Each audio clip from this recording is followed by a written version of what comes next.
It was a crime that shocked the nation. A 21-year-old college student was murdered after she got into a car she mistook for her Uber.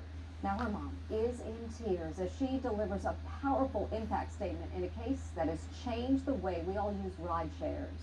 A grieving mom vents her rage at the man just convicted of brutally murdering her daughter. I closed my eyes and I saw what she endured in his hands. The final moments, her bare feet kicking and fighting for her life. I visualized the blood flowing from her body, her beautiful body.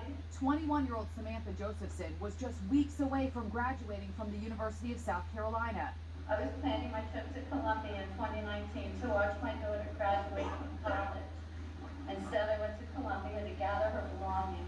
Surveillance video captured the heartbreaking moment Samantha climbed into the killer's car, mistaking it for an Uber she had ordered. 27-year-old Nathaniel Rowland used the child lock to trap Samantha. She was stabbed 120 times. Samantha's brutal murder touched a nerve in all of us. It changed the way people use Uber. Most people now know to check the license plate of your rideshare and that the driver is supposed to say your name. Check, say your name. Have that person say their name as well so that you know that the vehicle that you're ordering is the one that's actually there, so that all of us can be saved, so that Sammy's death won't be in vain.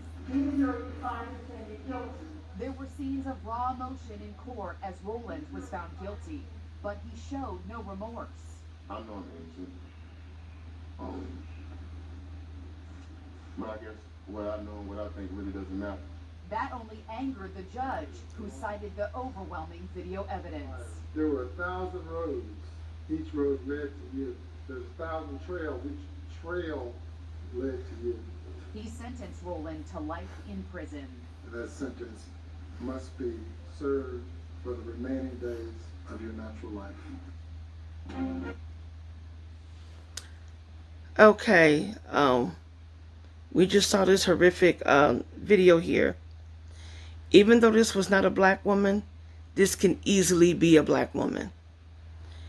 I did a video previously speaking about, Uber safety and talking about those child safety locks.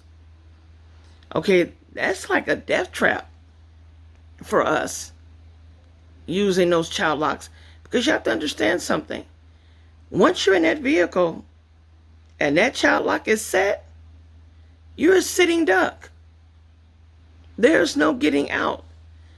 You would have to either fight your way out or bust your way out. And what I mean by busting your way out, like the windows. And I shared tools that all of us should carry.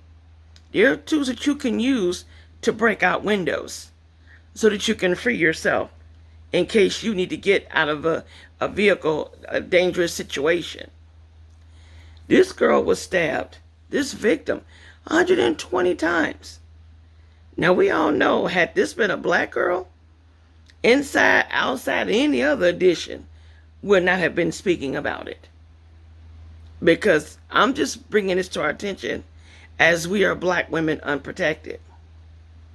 History and pop culture has and continues to keep black women locked out of what it is and what it means to be a woman and equal protection under the law. And because we are locked out, we're not protected. And so anything that happens to non-black women, we have to know and understand for ourselves just how far further into the stratosphere that would be for us. So if women of other races that are being attacked and being butchered and slaughtered, like this young lady was, we have to know that it would be far worse for us. We have to know and understand in the event that we're being attacked, we have to know and understand, sisters, that we are not only are we our first line of defense, we are our only line of defense. Because we know no one is going to come to our aid. We're going to have to do it for ourselves. So those child safety locks, I can't think of a more deadlier weapon, for women, especially black women, using these rideshare services. Now, you get to your Uber driver pulls up. Now, in the video, they were talking about checking the license plate. But one thing they forgot to say was to check that child lock. You want to make sure that child lock is off. And I got earlier videos that show how you can disengage the child lock. You can use any kind of key to take that child lock off. They started putting those in vehicles, I believe, around 1985.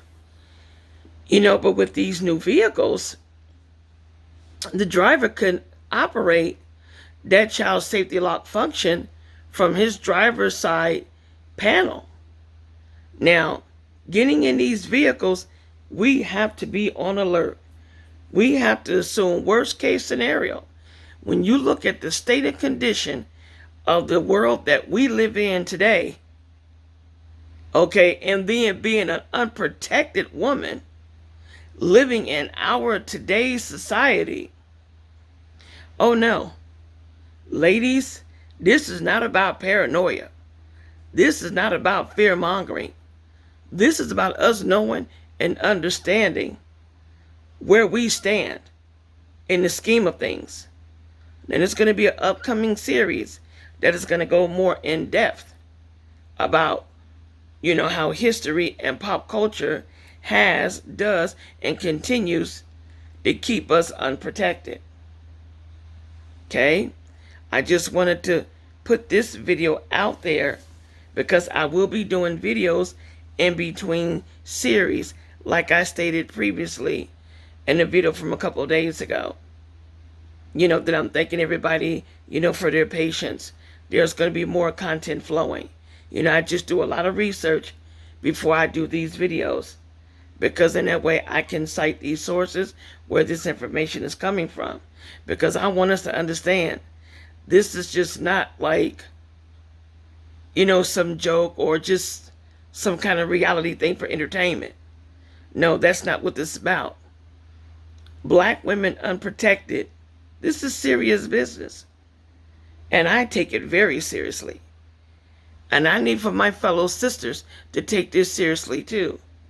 We need to know and understand. We are our only line of defense. We know we're our first line of defense. But with black women, we're our only. And what that means is we have to rescue ourselves when we get in situations such as this. We have to be there for ourselves, because nobody is going to come for us.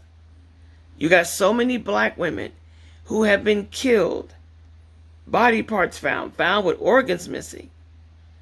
And this stuff is not even making the local news.